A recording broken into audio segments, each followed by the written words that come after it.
Once you're done with that, it's time to move on to level 3. You want to keep doing this genetic build-up kind of a thing. Collect a lot of DNA and then mutate. Like get 20 or 30 kills up, then mutate. Because then you'll get the best yields in the fastest amount of time. You can easily rack up so much DNA that once you unlock a new ability, you will be able to max it out right away.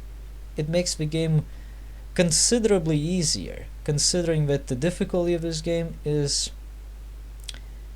not as easy as it may seem.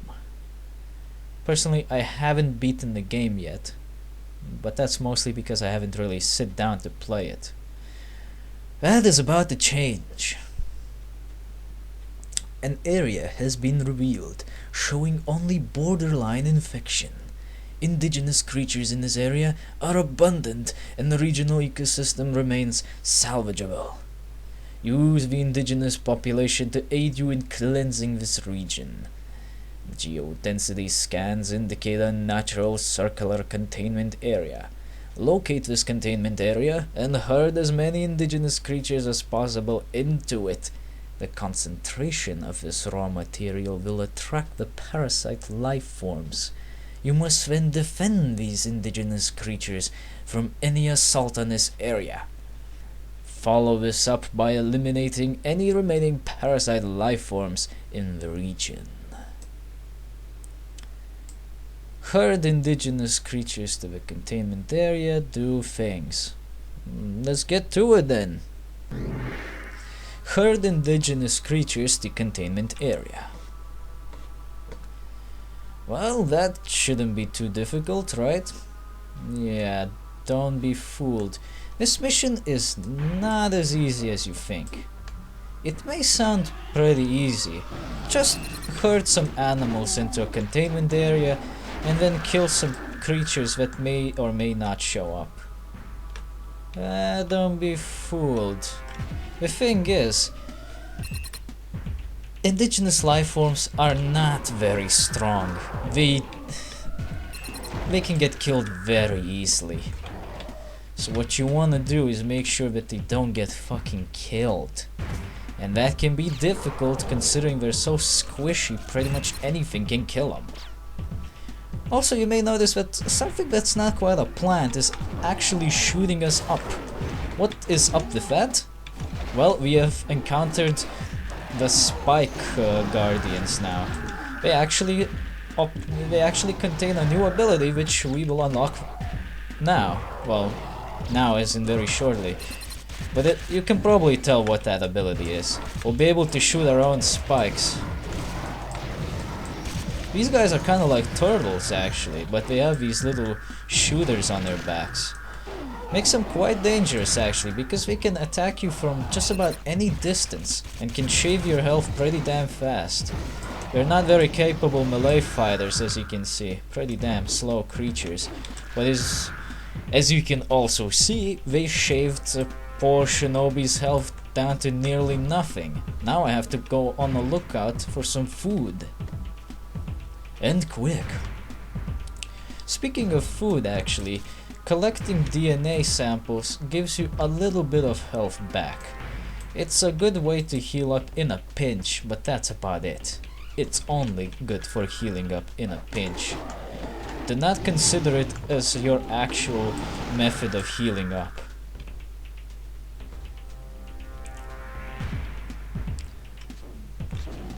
Alright, I think after this encounter it's pretty safe to go mutating. Hopefully I won't get destroyed.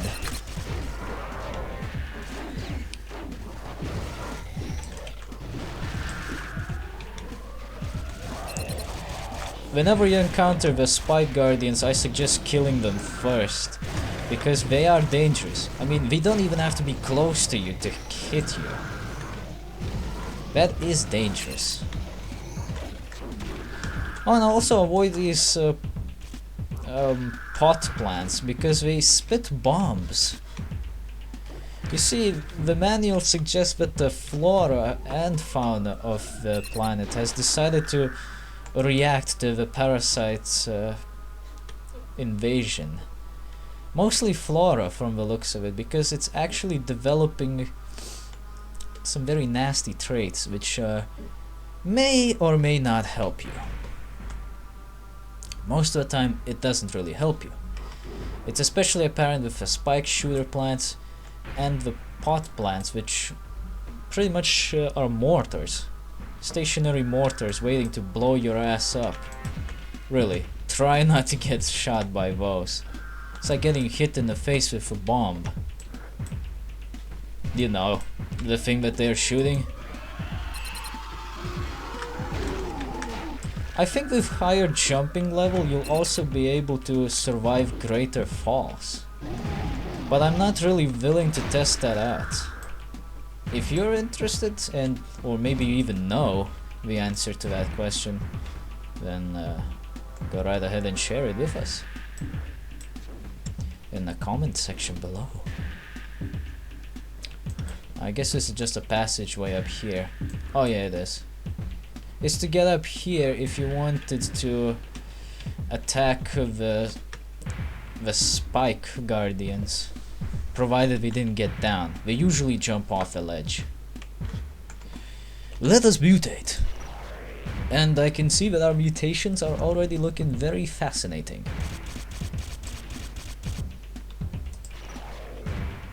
Yeah, for the most part.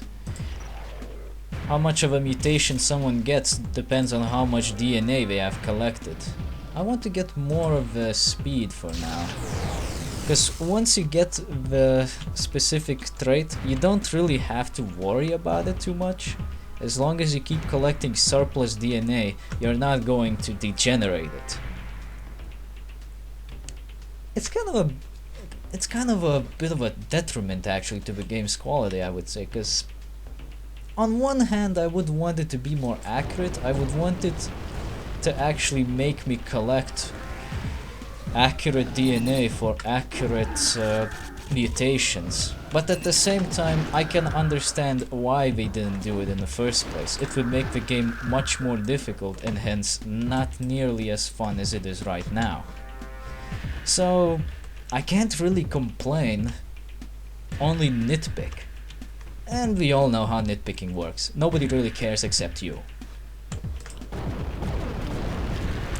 Alright, around here there's an ambush. Let's put that shooter to good use. I think higher levels not only increase damage output but also accuracy of your shooter. Higher levels of a shooter also have a better charge up attack, which is actually just like a shotgun burst. I love it. Only good up against enemies in close range, however.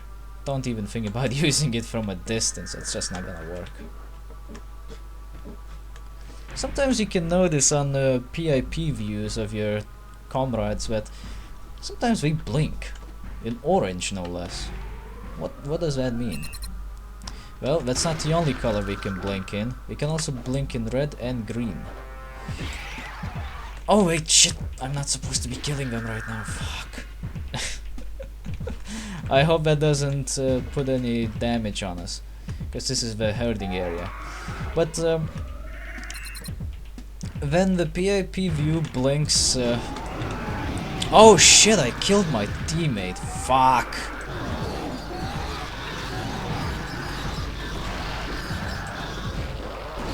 Shit. Nah, this isn't gonna work, mate.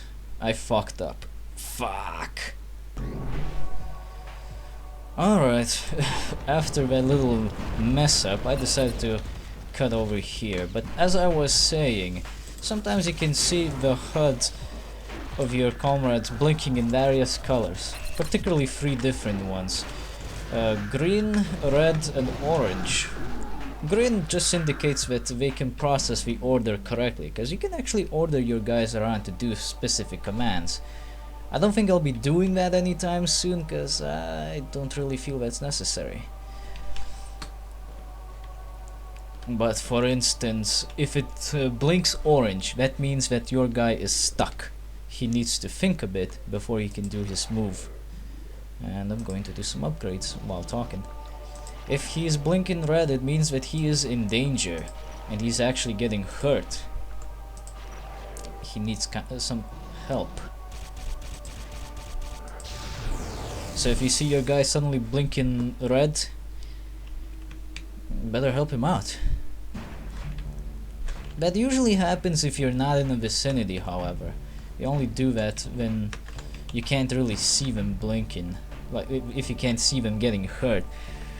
Blinking orange, on the other hand, they do that normally. It's pretty fucking normal. Okay, once you get to this part, you have to go all the way over there and make sure that those fuckers don't kill too many of your aliens. And make sure you don't kill your comrades either, because that would be just fucking retarded. Once you do that, you will notice that you have been quite successful at clearing out, well, the problem. I don't know if it's safe to kill all of these creatures. I don't want to risk it. I would like to kill the larger rhino ones and the frogs, or hell, just all of them, because DNA is nice. But if that makes you fail the mission, I'd rather not do it. There are other places where I can find them, so it's okay if I have to wait. Particularly the giant rhino turtle hybrids are very useful because they have an ability that we can collect from them, which makes us harder to kill. It's a passive ability as well. Indigenous life forms give us passive abilities. Aliens, the Parasite guards, they give us active abilities, like the weapons. Which is neat, and I like that.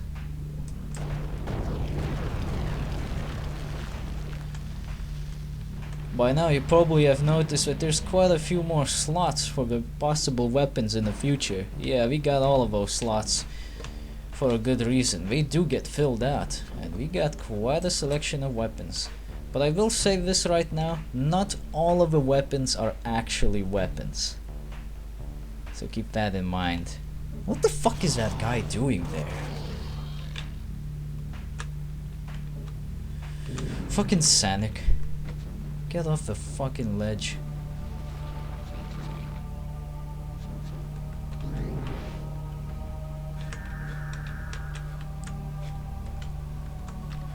Sanic was going too fast. Got stuck. Here I suggest using the giant fireball because you can, well, set some of the things on fire. I'm not even sure why these plants are here. They're only really obstructing the view rather than the path. Spike shooters are very effective against the flame guardians. Well, just about anything in general by the looks of it.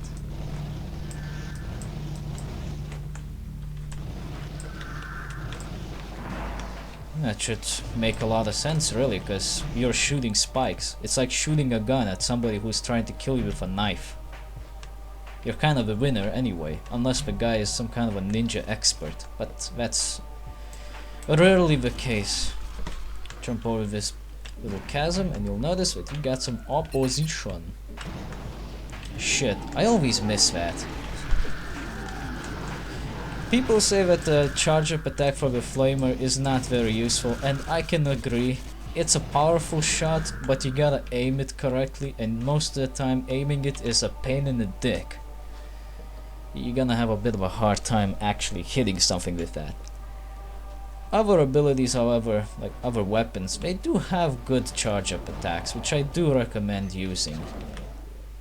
At the very least, use the charge-up attack of your claws, because that really makes things easier.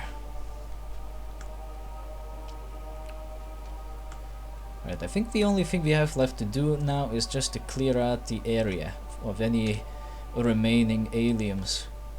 Ah, I know this place. This is where you'll meet up with the rest of the aliens that are still here that need to be killed. You can use the pot plants to your advantage. Touch them and they will start spitting bombs. You can use this to get some covering fire, or even hit the poor bastards trying to approach you. It is really useful, but you have to keep touching them sometimes to reactivate them. They're not exactly interested in helping you out. You're kind of an alien to them as well. The most neutral flora you will ever see.